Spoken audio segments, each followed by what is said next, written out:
Welcome along to the RTÉ Soccer Podcast. I'm Raf Diallo. We've just seen Ireland drawing 2-2 with Belgium in the first of their two international friendlies in this March window, and Lithuania is still to come on Tuesday. So on Wednesday, we're going to bring you a review podcast with Stephen Elliott, former Ireland striker, joining me to look back over both games and sift through the different talking points. But in the meantime, we weren't going to leave you in the lurch this Monday.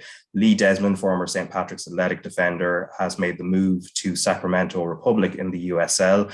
And we had an in-depth chat kind of talking about the logistical hurdles he had to jump to get over there, the long-time ambition of wanting to play in the United States and do an adventure like this, and also his time at St. Pat's, which ended with the perfect send-off of an FAI Cup final win. So over the next 20 minutes, you can listen to Lee Desmond. And as I said, on Wednesday, then we're going to be discussing the Belgium and Lithuania games. But here is Lee.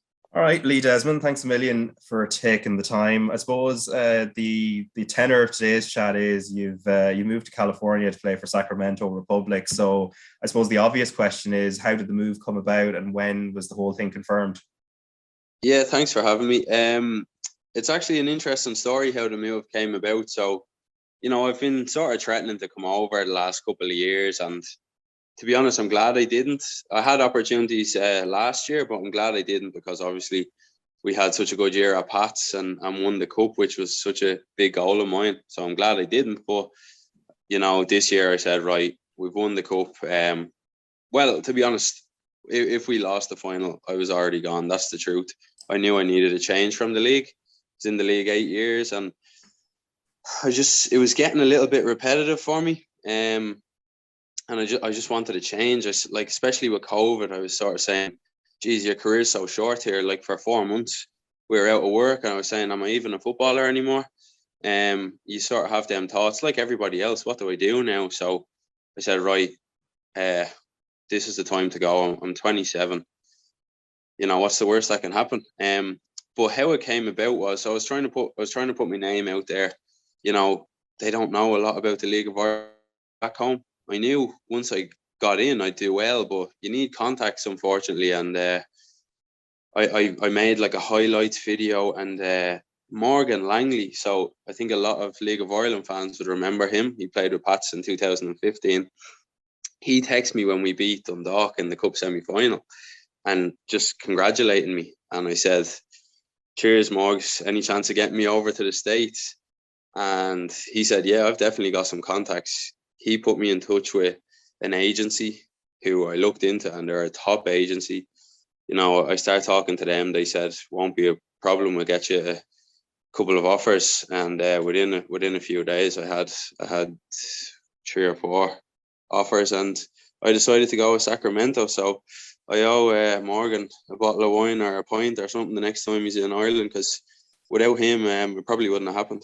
Yeah, and I hear Californian wine is pretty good, so you'll have a good selection there to pass on to him. But you were telling me before we came on that logistically the whole thing, it took a little bit longer, given that, obviously to get into the United States, you have to get forms and things passed. So can you just tell me a little bit about that?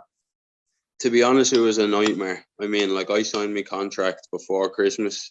They put my visa application in before Christmas.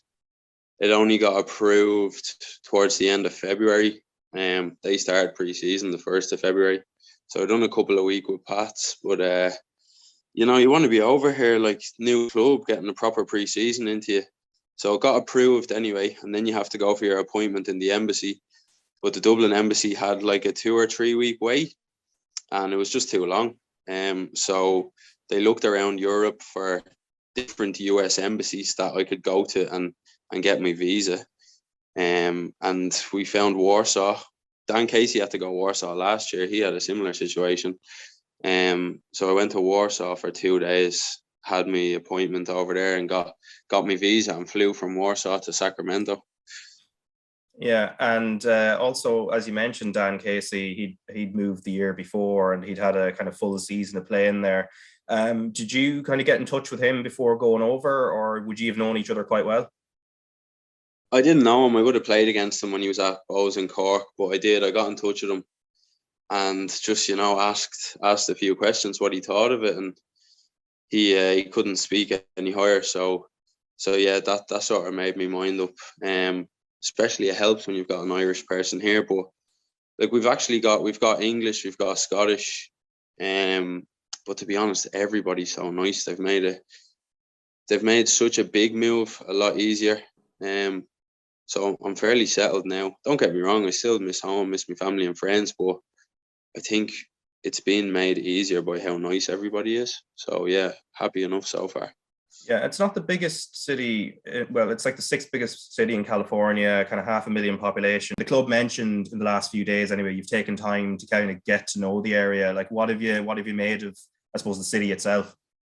Yeah, I think the population is a good bit smaller than Dublin, but the size of the city is probably the same. It's hard to tell, but there's no real high-rise apartment blocks here like there would be in Dublin. There's only a few, real tall buildings in downtown, but it's a nice city so far. Like we've got our own, me and my girlfriend have our own apartment, and we're quite happy, to be honest. As I said, we've settled in easy enough and no problem so far. So yeah, happy, quite happy. Very, very good. The other thing about Sacramento as well that maybe people who weren't following American football wouldn't know is the whole MLS expansion. So there was talk of, I think up to last year anyway, Sacramento Republic potentially being kind of the 13th team. Did that kind of factor into the interest in joining the club in case maybe there was the potential for it to make the step up? Obviously, it's not happening in the short or medium term, but it would have been an interesting, I suppose, outcome. No, to be honest, it wasn't part of my thought process. I mean, that's going to be a few years down the line, because I knew when I was signing that they weren't going to go MLS in 2023. But it's up to me. If I do well enough, maybe something like that could pop up. But I think with my age, you'd have to do very, very well to get an MLS move. Now, that's a long-term goal of mine. It doesn't happen. So I can still do well here, and that's my goal. So I'm just focusing on the short term at the minute, because, as I said, I'm only here 2 weeks. I haven't had a pre-season. I've had a lot of catching up to do, but I've got 2 games into me now, and I think in the next couple of weeks I'll really I'll really settle on the pitch and find me true fitness and play my best football. Yeah. So the club is in the USL Championship, but if you were to compare the level to back home, like how would it compare? Obviously, you've only had a couple of games so far, and I know, as you said, you haven't had that pre-season yet. Yeah, it's different, and we've only played 2 games, so I don't have a real indication of the whole league, but of how good the whole league is. But in the final third, the attackers are so quick and strong, where back home it's more technical players. You've got a bit of a mix, but over here it's pace and power, and that's different. But a few people sort of said to me, like fair play to you, you've done Ireland long enough now, go over there and enjoy it and relax. I'm actually a little bit offended by that, because I'm not coming over here to relax. I'm coming over to do well for myself, and not for 1 second that I think it was going to be easy. I think the Irish have an impression that this league is lower, and some of the American lads I was talking to think the Irish league is poor. And to be honest, I think the standard overall is probably similar. But as I said, yeah, in the final third, there's so much pace and power here. But I think maybe back home we've got more. It's more workmanlike, and there's more grit and sort of that old school mentality. Where here, probably have a little bit more time in the ball, but yeah, you've got to deal with a different type of striker or winger over here. Yeah. The other thing I was looking at was the attendance figures. So Sacramento, compared to other clubs in the league, I think they have the highest average, something like 11,000. There's only one other club that comes close to it. So in terms of interest on kind of match day, I don't know how much you'd catch of that, because obviously you have your own thing going on, getting into the stadium and prepping for it. But you kind of get a sense of how big soccer might be in the city. It is big. It's very big, and Sacramento have a full academy as well, so they've got a lot of players coming through. And I think as well over here, some of the clubs know that if you've got a good young player coming through, you can sell them to an MLS club for a lot of money, which has happened recently and into the past as well. So that's why they have a good academy. And also you want to bring through your own local players as well. But yeah, the attendance is really good. That was part of the reason why I picked Sacramento. We've only had one home match. I think we had like 6,000 or 7,000 at it. But yeah, really good atmosphere. But it's different over here. Like they make it like it's not just a game. You know, the fans are here probably an hour or two before. There's a lot on for them.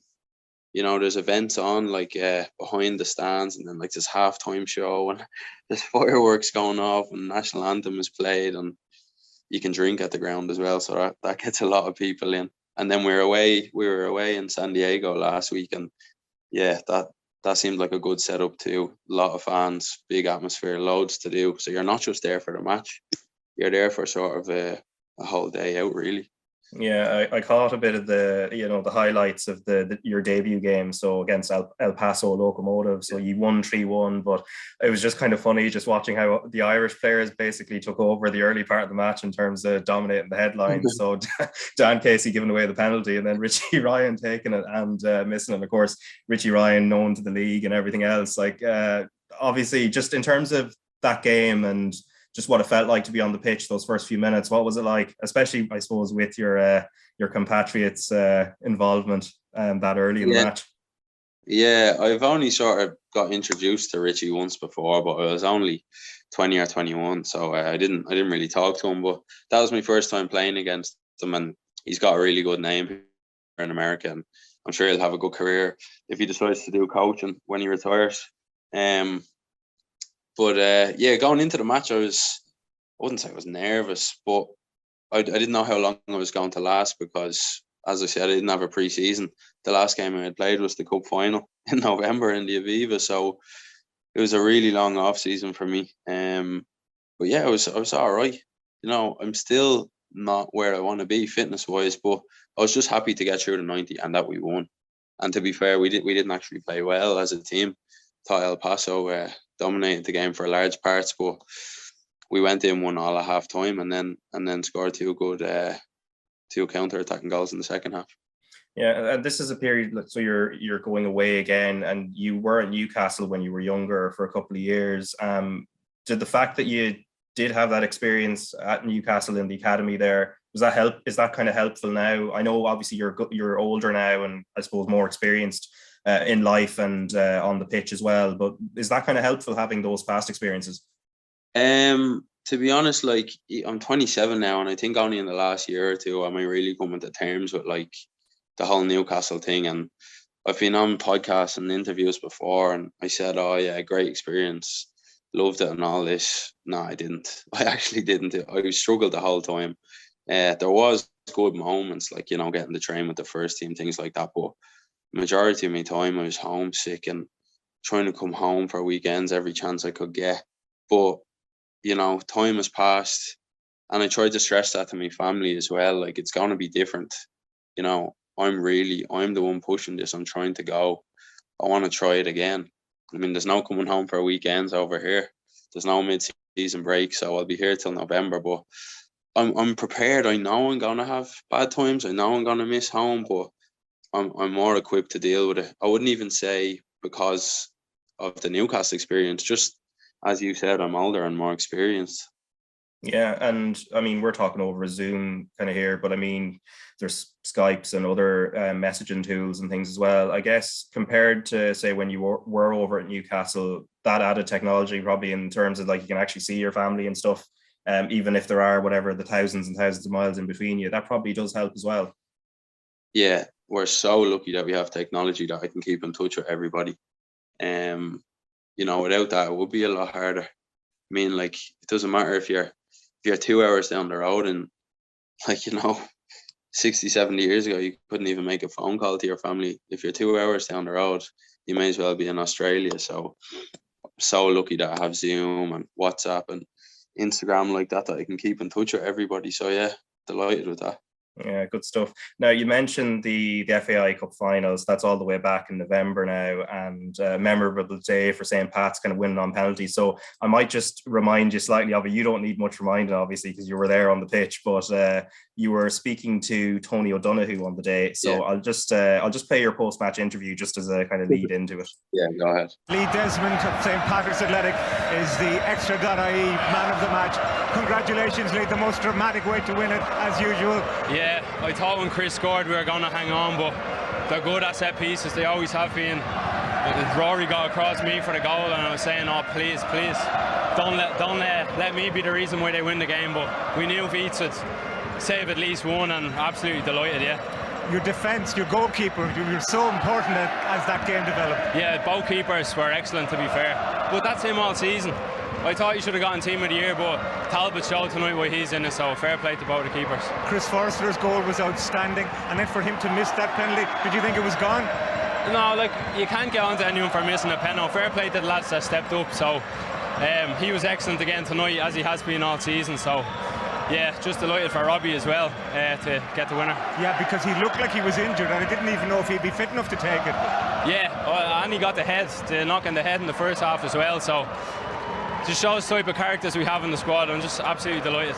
The atmosphere today has been electric. How does it feel? What does it mean?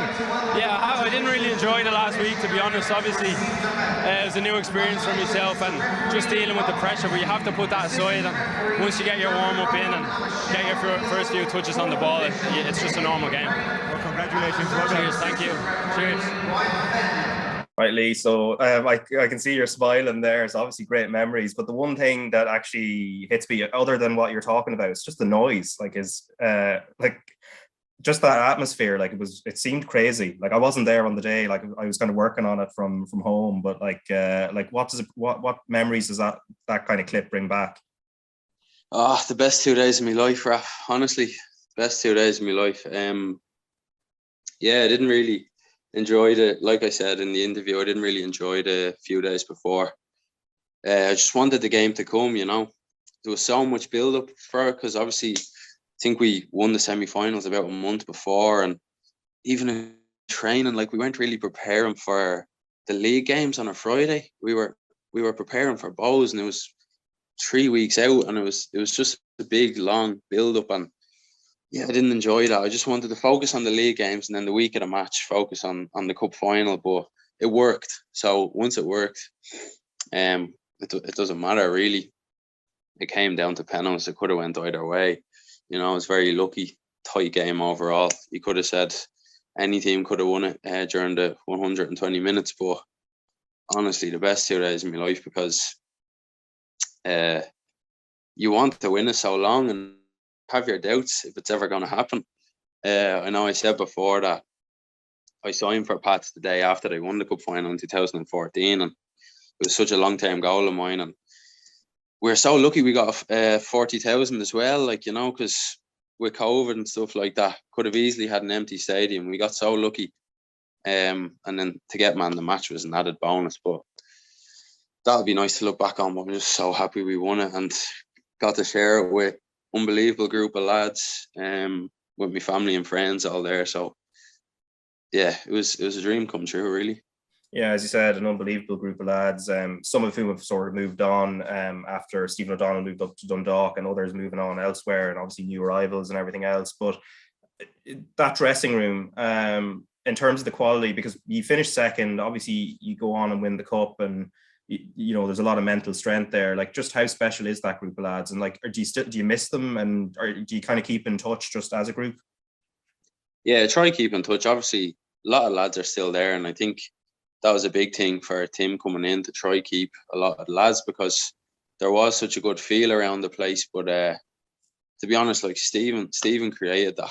You know, I didn't really know where we were going as a club, and even myself, like, but he came in, he brought my game on leaps and bounds. And I know, like, the way things ended weren't ideal, and there's still stuff ongoing, but I can't say anything bad about him. He brought my game on loads, and we wouldn't have won the cup without him. And yeah, we got a great group of lads in and finished second. You know, I think if our games against Rovers were different, would have made the table look a lot different. I think they got 3 90-minute winners against us.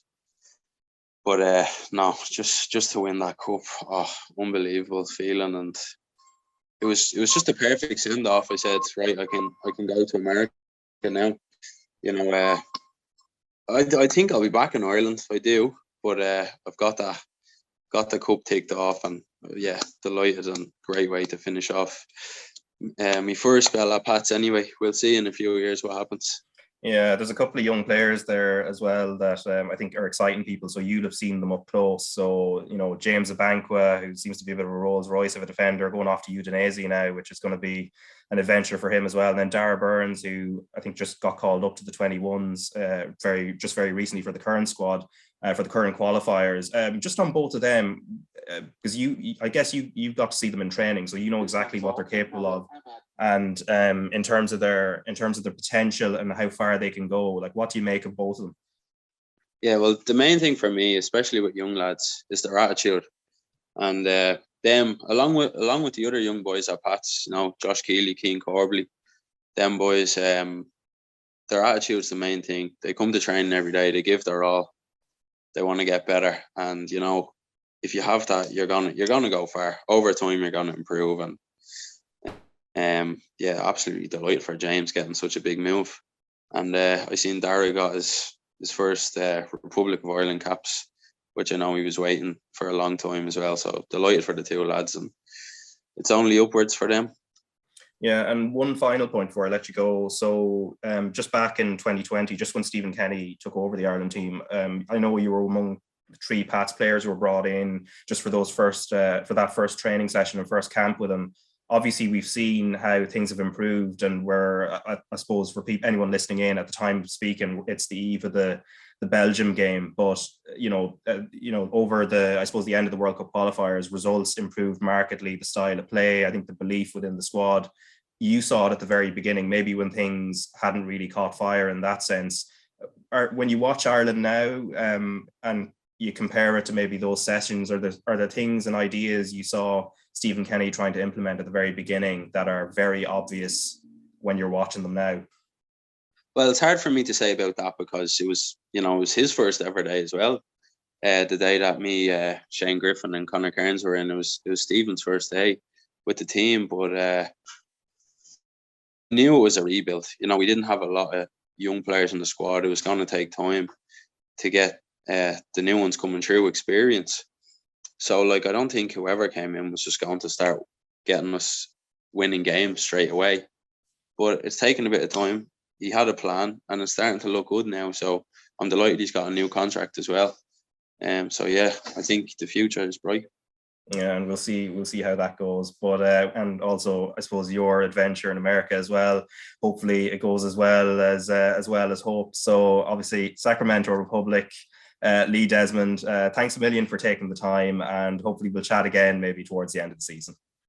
Thanks for having me, Raf. Cheers. All right, that is Lee Desmond, who is enjoying life in the USL with Sacramento Republic. So as I said, on Wednesday, we're going to bring you a review podcast where we're going to discuss both Ireland matches against Belgium and Lithuania. Obviously, Lithuania still to come on Tuesday off the back of a 2-2 draw against the world number 1 Belgium, albeit a much changed Belgian side without any of their major big hitters. But there was action in the First Division and Women's National League. So we'll just bring you those results before we go. So in the Women's National League, Wexford 3, Treaty United 0, Athlone Town 3, Galway 1, Peamount 3, DLR Waves 2, Shelburne 7, Cork City 0, Sligo Rovers 1, Bohemians 3. And as we can see there, Peamount, Wexford and Shelburne continuing their good starts, and they were the pre-season favourites. They haven't played each other yet. Partially, Wexford and Shelburne were due to play in the second round of action a few weeks back, but the weather put paid to that. So we'll see how the table pans out when those big 3 sides meet each other. And also there was action in the men's First Division. Longford Town beat Galway United 2-1. Bray Wanderers drew 0-0 with Wexford. Cork City beat Athlone 4-1, so that's continuing their good start to the season. Treaty United beat Waterford 2-1, which really makes the table a lot more interesting. You can check it out on rte.ie/sport. But the main headline from it is Cork City are top on 16 points, and they are 3 points clear of Galway United, who have a game in hand. But for today anyway, that is it for this podcast. We'll be back on Wednesday, as I said, with Stephen Elliott due to join me to talk about the Belgium and Lithuania games and what we'll have learned about Stephen Kenny's side. So enjoy the start of this week, and I'll be back with you on Wednesday.